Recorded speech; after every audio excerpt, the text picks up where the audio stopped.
നമസ്കാരം. നിളയൊരു വിശേഷങ്ങളിലേക്ക് സ്വാഗതം. പട്ടാമ്പി ടൗണിൽ നടപ്പാക്കുന്ന തലതിരിഞ്ഞ ഗതാഗത പരിഷ്കരണം പുനഃപരിശോധിക്കണമെന്ന ആവശ്യവുമായി നഗരസഭാ UDF കൌൺസിലർമാർ. ഇക്കാര്യവുമായി ബന്ധപ്പെട്ട് ചർച്ച ചെയ്യാൻ അടിയന്തര നഗരസഭാ കൌൺസിൽ യോഗം വിളിക്കണമെന്നും പ്രതിപക്ഷ കൌൺസിലർമാർ ആവശ്യപ്പെട്ടു. ഈ ആവശ്യമുന്നയിച്ചുള്ള നിവേദനം നഗരസഭാ അധികൃതർക്ക് കൈമാറി. പട്ടാമ്പി നഗരസഭയിൽ ട്രാഫിക് റെഗുലേറ്ററി കമ്മിറ്റിയുടെ പേരും പറഞ്ഞ് തലതിരിഞ്ഞ ട്രാഫിക് പരിഷ്കാരമാണ് നടപ്പാക്കിക്കൊണ്ടിരിക്കുന്നത്. വ്യാപാരികളെയും നാട്ടുകാരെയും ഒരുപോലെ ദുരിതത്തിലാക്കുന്ന നടപടികളുമായാണ് പോലീസ് മുന്നോട്ടു പോകുന്നത്. ഇക്കാര്യം ചർച്ച ചെയ്യുവാൻ നഗരസഭാ കൗൺസിൽ യോഗം അടിയന്തരമായി വിളിച്ചു ചേർക്കണമെന്ന് ആവശ്യപ്പെട്ടുകൊണ്ടാണ് UDF കൗൺസിലർമാർ രംഗത്ത് വന്നിരിക്കുന്നത്. ഈ ആവശ്യം ഉന്നയിച്ച് കൗൺസിലർമാർ നഗരസഭാ സെക്രട്ടറിക്കും മറ്റു അധികൃതർക്കും നിവേദനം നൽകി. പട്ടാമ്പി ടൗണിൽ ഇപ്പോൾ അധികൃതർ നടപ്പാക്കുന്നത് തലതിരിഞ്ഞ ട്രാഫിക് പരിഷ്കാരമാണ്. നഗരസഭാ കൗൺസിൽ പോലും ചർച്ച ചെയ്യാതെയാണ് ഇത്തരം നടപടികളുമായി അധികൃതർ മുന്നോട്ടു പോകുന്നത്. ഇത് അംഗീകരിക്കാനാവില്ല. ഇക്കാര്യത്തിൽ അടിയന്തര കൗൺസിൽ യോഗം വിളിച്ചു ചേർത്ത് ചർച്ച ചെയ്യണമെന്നും UDF കൗൺസിലർമാർ ആവശ്യപ്പെട്ടു. പട്ടാമ്പി മുനിസിപ്പാലിറ്റിയുടെ ട്രാഫിക് റെഗുലേറ്ററി കമ്മിറ്റി അതിൽ ദിക്കും അതിരും റോഡും തിരിച്ചറിയാത്ത ആളുകളാണ് അതിൽ പലരും. അവർ പട്ടാമ്പിയുടെ നാലതിരറിയാതെ ജനങ്ങളെ ബുദ്ധിമുട്ടിക്കുന്ന രീതിയിൽ ട്രാഫിക് റെഗുലേറ്ററി കമ്മിറ്റി എന്ന് പറഞ്ഞ് തെരഞ്ഞെടുത്ത ജനപ്രതിനിധികളും അവരുടെ പ്രാതിനിധ്യമുള്ള പാർട്ടികളും ഇവിടെയുള്ള വ്യാപാരി സംഘടനകളൊക്കെ ഇരിക്കെ അവരെയൊക്കെ നോക്കുകുത്തികളാക്കി ധിക്കാരപൂർവം പട്ടാമ്പിയിലെ ട്രാഫിക് അതോറിറ്റി എടുത്ത തീരുമാനം ജനങ്ങളെ വലയ്ക്കുന്ന തരത്തിലാണ്. പട്ടാമ്പി ഗതാഗതക്കുരുക്കിൽ അമരുന്ന കാഴ്ചയാണ് ഓരോ ദിവസവും കാണുന്നത്. ഇതിന് പരിഹാരമായാണ് ഇപ്പോൾ ട്രാഫിക് പരിഷ്കാരം നടപ്പാക്കുന്നത്. എന്നാൽ ഇത് അനവസരത്തിലാണെന്നും UDF കൗൺസിലർമാർ ചൂണ്ടിക്കാട്ടി. കേരള മുനിസിപ്പൽ ആക്ട് റൂള് 10(7) പ്രകാരം ഒരു നഗരസഭാ ഭരണസമിതിയുടെ 1/3 അംഗങ്ങൾ ഒപ്പിട്ട് കഴിഞ്ഞാൽ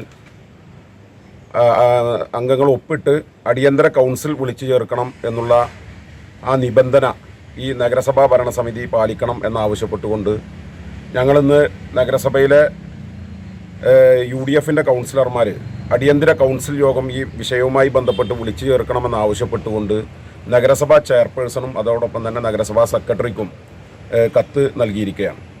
ഇത് നേരത്തെ ഇവിടെ സാമ്യേട്ടൻ സൂചിപ്പിച്ചതുപോലെ മുൻകാലങ്ങളിലുണ്ടായിരുന്ന ഭരണാധികാരികൾ അവർ ചെയ്തു വെച്ച ഒരു പ്രോസസ്സ് എന്ന് പറയപ്പെടുന്നത് വലിയ രീതിയിലുള്ള പ്രതിഷേധങ്ങളും അതോടൊപ്പം തന്നെ വലിയ രീതിയിലുള്ള ബുദ്ധിമുട്ടുകളൊന്നുമില്ലാതെ പട്ടാമ്പിയിലെ ട്രാഫിക് നിയമങ്ങൾ കൃത്യമായി ആ സംവിധാനം കൊണ്ടെത്തിക്കാൻ സാധ്യമായിരുന്നു. മേഴത്തൂർ മോസ്കോ റോഡിൽ കാറും ബൈക്കും കൂട്ടിയിടിച്ചുണ്ടായ അപകടത്തിൽ ഒരാൾക്ക് ഗുരുതര പരിക്ക്. ബൈക്ക് യാത്രക്കാരൻ അത്താണിപ്പടി സ്വദേശി 65 വയസ്സുള്ള ചന്ദ്രനാണ് പരിക്കേറ്റത്. തിങ്കളാഴ്ച ഉച്ചയ്ക്ക് 2 മണിയോടെ മാട്ടായിലെ ഇംഗ്ലീഷ് മീഡിയം സ്കൂളിന് സമീപത്തെ വളവിലായിരുന്നു അപകടം. പട്ടാമ്പി ഭാഗത്തു നിന്നും മേഴത്തൂർ ഭാഗത്തേക്ക് വരികയായിരുന്ന കാറും എതിരെ വരികയായിരുന്ന ബൈക്കും തമ്മിൽ കൂട്ടിയിടിക്കുകയായിരുന്നു. അപകടത്തിൽ തലയ്ക്ക് പരിക്കേറ്റ ചന്ദ്രനെ തൃശൂരിലെ സ്വകാര്യ ആശുപത്രിയിൽ പ്രവേശിപ്പിച്ചു. ആനക്കരയിൽ കോൺക്രീറ്റ് മിക്സിംഗ് ലോറി നിയന്ത്രണം വിട്ട് തല കീഴായി മറിഞ്ഞുണ്ടായ അപകടത്തിൽ ലോറി ഡ്രൈവർക്ക് പരിക്കേറ്റു. UP സ്വദേശി സന്തോഷ് കുമാറിനാണ് പരിക്കേറ്റത്. തിങ്കളാഴ്ച 2 മണിയോടെ ആനക്കര ഡയറ്റ് ലാബ് സ്കൂളിന് സമീപത്ത് വെച്ചായിരുന്നു അപകടം. ആനക്കര കണ്ടനകം റോഡിന്റെ നിർമ്മാണ പ്രവർത്തനത്തിനായി കോൺക്രീറ്റ് മിക്സുമായി വന്ന ലോറി മറ്റൊരു വാഹനത്തിന് സൈഡ് കൊടുക്കുന്നതിനിടെ നിയന്ത്രണം വിട്ട് തല കീഴായി മറിയുകയായിരുന്നു. പരിക്കേറ്റ ലോറി ഡ്രൈവറെ എടപ്പാളിലെ സ്വകാര്യ ആശുപത്രിയിൽ പ്രവേശിപ്പിച്ചു. പട്ടാമ്പി പാലത്തിന്റെ കൈവരികൾ പുനഃസ്ഥാപിക്കുന്ന കാര്യത്തിൽ അധികൃതർ സ്വീകരിക്കുന്ന മെല്ലെപ്പോക്ക് സമീപനം അവസാനിപ്പിക്കണമെന്ന PDP നടപടിയുണ്ടായില്ലെങ്കിൽ പ്രത്യക്ഷ സമര പരിപാടികളുമായി രംഗത്തിറങ്ങുമെന്നും നേതാക്കൾ പട്ടാമ്പിയിൽ വാർത്താസമ്മേളനത്തിൽ അറിയിച്ചു. മഴയിൽ തകർന്ന പട്ടാമ്പി പാലത്തിന്റെ കൈവരികൾ യുദ്ധകാലാടിസ്ഥാനത്തിൽ പുനർനിർമ്മിച്ച് സുഗമമായ ഗതാഗതത്തിന് സൗകര്യമൊരുക്കണമെന്നാവശ്യപ്പെട്ടുകൊണ്ടാണ് PDP രംഗത്തെത്തിയിരിക്കുന്നത്. ടൗണിൽ തകർന്നു തരിപ്പണമായി കിടക്കുന്ന റോഡുകളുടെ ശോചനീയാവസ്ഥയ്ക്കും പരിഹാരം കാണണം. ആയിരക്കണക്കിന് വാഹനങ്ങൾ കടന്നുപോകുന്ന പട്ടാമ്പി പട്ടണം ഇപ്പോൾ ഗതാഗതക്കുരുക്കിൽ അമരുകയാണ്. അധികൃതരുടെ ഭാഗത്തു നിന്നും മെല്ലെപ്പൊക്ക് സമീപനമാണ് ഉണ്ടാകുന്നതെന്നും ഇത് തിരുത്തണമെന്നും നേതാക്കൾ പട്ടാമ്പി വിളിച്ചു ചേർത്ത വാർത്താ സമ്മേളനത്തിൽ ആവശ്യപ്പെട്ടു. പാലത്തിന്റെ കൈവരികൾ തകർന്നിട്ട് 3 ആഴ്ച പിന്നിട്ടു. എന്നിട്ടും ഇത് പുനഃസ്ഥാപിക്കാനാവശ്യമായ നടപടികളിൽ മെല്ലെപ്പൊക്ക് സമീപനമാണ് അധികൃതർ സ്വീകരിച്ചിരിക്കുന്നത്. ഈ അവസ്ഥ തുടർന്നാൽ ശക്തമായ സമരപരിപാടികളുമായി PDP രംഗത്തിറങ്ങുമെന്നും നേതാക്കൾ മുന്നറിയിപ്പ് നൽകി. അത് യുദ്ധകാലാടിസ്ഥാനത്തിൽ അതിന്റെ വർക്ക് പൂർത്തീകരിച്ച് എത്രയും പെട്ടെന്ന് ഗതാഗത യോഗ്യമാക്കണമെന്ന് PDP ആവശ്യപ്പെടുകയാണ്. നമുക്കറിയാം, ഈ പ്രശ്നം സംഭവിച്ച ശേഷം 3 ആഴ്ചകൾ പിന്നിട്ടു. ഇതുവരെയായിട്ടും അത് ഗതാഗത യോഗ്യമാക്കാനുള്ള നടപടികൾ ഉദ്യോഗസ്ഥരുടെ ഭാഗത്തുനിന്നുണ്ടായിട്ടില്ല. ഒരാഴ്ചക്ക് ശേഷം പാലം പരിശോധിച്ച ഉദ്യോഗസ്ഥർ അതിലൂടെ വാഹനങ്ങൾ കടത്തിവിടാമെന്ന് പറഞ്ഞിരുന്നെങ്കിലും നിലവിൽ അതിന്റെ കൈവരി തകർന്നതുകൊണ്ട് തന്നെ ഒരു ഭാഗത്തുകൂടിയാണ് വാഹനങ്ങൾ കടത്തിവിടാനുള്ള ഇപ്പോൾ അനുമതി കിട്ടിയിട്ടുള്ളത്. ആയിരക്കണക്കിന് വാഹനങ്ങളാണ് പട്ടാമ്പിയിലൂടെ കടന്നു വരുന്നത്. ഇപ്പൊ ഇതുവഴി ഈ ഒരു വരിയായിട്ട് കടത്തിവിടുന്നത് മൂലം തന്നെ കിലോമീറ്ററുകൾ നീണ്ട വാഹനങ്ങളുടെ നിരയാണ് പട്ടാമ്പിയിൽ കാണാനുള്ളത്. ഗതാഗതക്കുരുക്ക് അതിരൂക്ഷമാണ്. ഹോസ്പിറ്റലുകളിൽ പോകുന്നവർ, അതുപോലെ തന്നെ കോളേജുകളിൽ, വിദ്യാഭ്യാസ സ്ഥാപനങ്ങളിൽ ജോലിക്ക് പോകുന്നവരൊക്കെ വളരെയേറെ ബുദ്ധിമുട്ടുന്ന ഒരു സാഹചര്യം. ഇതൊക്കെ കണക്കിലെടുത്തുകൊണ്ട് എല്ലാ വർക്കും പോലെ ഇതിനെ കാണാതെ ഇത് യുദ്ധകാലാടിസ്ഥാനത്തിൽ ചെയ്യേണ്ട ഒരു വർക്കാണ്. പട്ടാമ്പിയിലെ ഗുരുവായൂർ, കൂറ്റനാട് ഭാഗത്ത്, തൃത്താല ഭാഗത്തൊക്കെ പട്ടാമ്പിക്കാർക്ക് കടന്നു പോകുന്ന ഒരു ഏക വഴിയാണ് ഈ പാലം. വാർത്താ സമ്മേളനത്തിൽ PDP പട്ടാമ്പി മണ്ഡലം പ്രസിഡന്റ് ബഷീർ, സെക്രട്ടറി അബൂബക്കർ പൂതാനിയിൽ, സെക്രട്ടറി അംഗം മുത്തുമൗലവി തുടങ്ങിയവർ പങ്കെടുത്തു. നമുക്കെല്ലാം പട്ടാമ്പിക്കാർക്കെല്ലാം അറിയുന്ന സംഗതിയാണ് പട്ടാമ്പിയത്തെ ഇപ്പോഴത്തെ ഗതാഗത കുരുക്കും അതിനോടനുബന്ധിച്ചുള്ള പ്രതിസന്ധികളും പ്രശ്നങ്ങളും. ഈ അവസരത്തിലാണ് ക്യൂ നിൽക്കുന്ന ആ ഒരു ലൈനിൽ വന്നിട്ട് ആദ്യം ഫോട്ടോ എടുത്തിട്ട് വണ്ടിക്ക് പയറുന്ന ഒരു സംസ്കാരം കൂടി കാണാൻ. മണിക്കൂർ കണക്കിന് ക്യൂ നിൽക്കുകയായിരിക്കും. അതിനിടയിൽ വന്നിട്ടാണ് ആദ്യത്തെ ഫോട്ടോ എടുത്തിട്ട് പയറുന്ന പരിപാടി. അത്തരത്തിൽ മനുഷ്യനാകെ ഗതികെട്ടി ഇടങ്ങുണ്ടായി നിൽക്കുമ്പോൾ ആദ്യ ഓഫീസിന്റെ ഭാഗത്തുനിന്നും ഇത്തരത്തിലുള്ള ചൂഷണങ്ങളും മറ്റും നടക്കും. അത് വേറെ വശം. എന്തായാലും ഈ വിഷയത്തിൽ പലപ്പോൾ ബഹുമാനപ്പെട്ട സെക്രട്ടറി പറഞ്ഞ പോലെ പട്ടാമ്പി എന്ന് പറഞ്ഞാൽ നമ്മുടെ ഒരുപാട് പുരോഗമനമുള്ള ഒരു ഏരിയ കൂടിയാണ്. പക്ഷെ അതിനനുസരിച്ചുള്ള ഗതാഗത പുരോഗതി പട്ടാമ്പിക്ക് ഇല്ല എന്നുള്ള ഒരു കാര്യം ഈ ഒരു പാലത്തിൻ്റെയും മറ്റുള്ള വിഷയം ഇല്ലാതെ തന്നെ നമുക്കറിയാം. അപ്പോൾ അതിന് എന്നും ജനകീയമായിട്ടുള്ള ഒരു ചർച്ചാ വിഷയമാണ് പട്ടാമ്പിയുടെ ഗതാഗതക്കുരുക്ക് തീർക്കുക എന്നുള്ളത്. സത്യത്തിൽ ഇന്ന് നമ്മൾ പട്ടാമ്പിക്കാർ മാത്രമല്ല, മറ്റുള്ള ജില്ലകളിൽ നിന്ന്, കേരളത്തിൽ നിന്ന്, കാസർഗോഡായാലും തിരുവനന്തപുരത്തായാലും ജില്ലയിൽ നിന്ന് ലോറി വിളിച്ചാൽ പോലും പട്ടാമ്പിക്കാണോ എന്നാൽ ഞങ്ങളില്ല എന്ന് പറയുന്ന ഒരു സാഹചര്യം.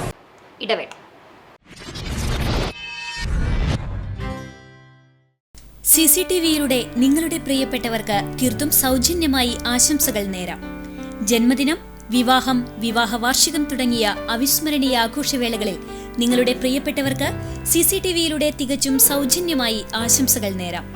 അതിനായി ഫോട്ടോയും വിശദാംശങ്ങളും മെയിൽ അയയ്ക്കുകയോ അല്ലെങ്കിൽ ഓഫീസിൽ വൈകിട്ട് 4 മണിക്കുള്ളിൽ നേരിട്ടെത്തി നൽകുകയോ ചെയ്യാം. WhatsApp number 89 43 35 14 00. Mail ID cctvnews@gmail.com. ആശംസകൾ മെയിൽ അയക്കുന്നവരും വാട്സ്ആപ്പ് ചെയ്യുന്നവരും നിർബന്ധമായും ഓഫീസിൽ വിളിച്ച് ഉറപ്പുവരുത്തേണ്ടതാണ്. കൂടുതൽ വിവരങ്ങൾക്ക് 89 43 35 14 00, 89 43 35 14 26. നമ്പറുകൾ ഒരിക്കൽ കൂടി 89 43 35 14 00, 89 43 35 14 26. CCTV, നിങ്ങളുടെ സ്വന്തം പ്രാദേശിക channel.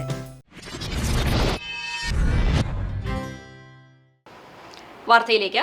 Chalissery government higher secondary school മൈതാനത്ത് തൃത്താല ഉപജില്ലാ വോളിബോൾ മത്സരത്തിന് തുടക്കമായി. ശനിയാഴ്ച രാവിലെ നടന്ന സീനിയർ വിഭാഗം മത്സരത്തിൽ 8 സ്കൂൾ ടീമുകൾ മത്സരിച്ചു. വാശിയേറിയ ഫൈനൽ മത്സരത്തിൽ GHSS കുമരനെല്ലൂരിനെ എതിരില്ലാത്ത 2 ഗോളിന് പരാജയപ്പെടുത്തിയാണ് Chalissery government higher secondary school ജേതാക്കളായത്. കോച്ചുമാരായ നാസർ പാറമേൽ, സിയാദ്, ഫാരി എന്നിവരുടെ കഠിനാധ്വാനവും ആസൂത്രണവും ടീമിനെ മികച്ച ജയം സ്വന്തമാക്കാൻ സഹായിച്ചു. വിജയികൾക്കുള്ള സമ്മാനദാനം principal doctor Shejeena Shukkoor, HM in charge Sheena P Shankar എന്നിവർ ട്രോഫികൾ വിതരണം ചെയ്തു. സബ് ജൂനിയർ, ജൂനിയർ വിഭാഗം മത്സരങ്ങൾ തിങ്കളാഴ്ച നടന്നു. CCTV news Thrithala. സതീഷ് കാക്കരാത്ത് രചിച്ച 4ാമത്തെ പുസ്തകമായ ഞാൻ എന്ന കവിതാ സമാഹാരം ചൊവ്വാഴ്ച പുറത്തിറക്കും. അക്ഷരജാലകം സാംസ്കാരിക കൂട്ടായ്മയുടെ നേതൃത്വത്തിലാണ് പുസ്തക പ്രകാശനവും അനുമോദന സദസ്സും കവിയരങ്ങും സംഘടിപ്പിക്കുന്നതെന്ന് ഭാരവാഹികൾ പട്ടാമ്പിയിൽ വാർത്താസമ്മേളനത്തിൽ അറിയിച്ചു. സാഹിത്യകാരനും സാംസ്കാരിക പ്രവർത്തകനുമായ സതീഷ് കാക്കരത്ത് രചിച്ച 4ാമത്തെ പുസ്തകമാണ് ചൊവ്വാഴ്ച പ്രകാശനം ചെയ്യുന്നത്.